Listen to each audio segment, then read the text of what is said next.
We agree you can learn a lot from mistakes.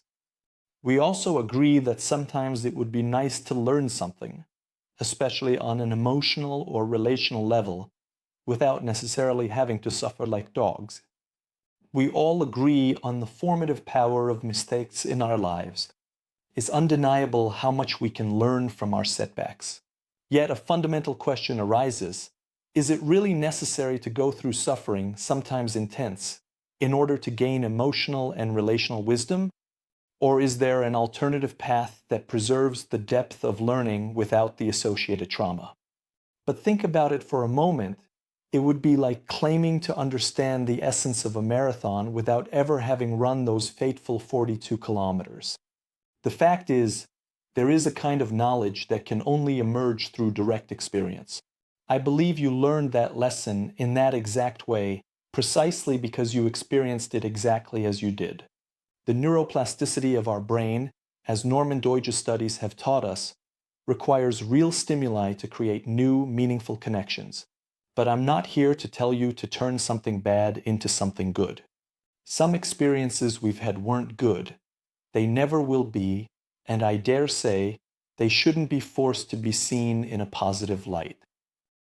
It's disrespectful to cover certain things with a layer of false optimism, especially because that would betray their true nature and even the potential lesson they hold, which sometimes has to come through a negative narrative.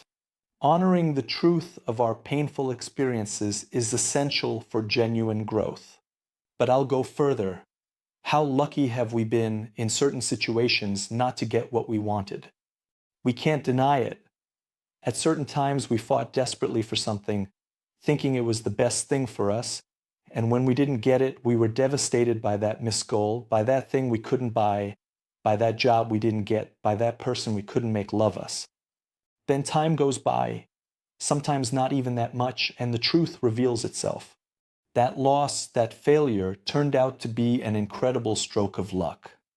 Incredible.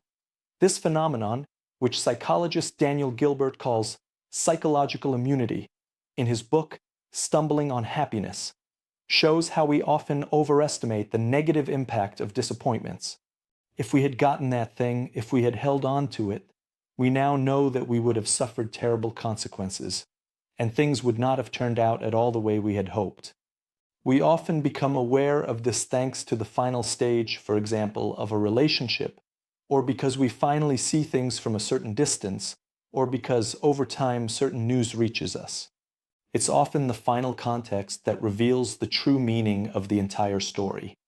And just as often, time, the great equalizer, manages to show the true position of all the players in the tragicomedy. See you next time.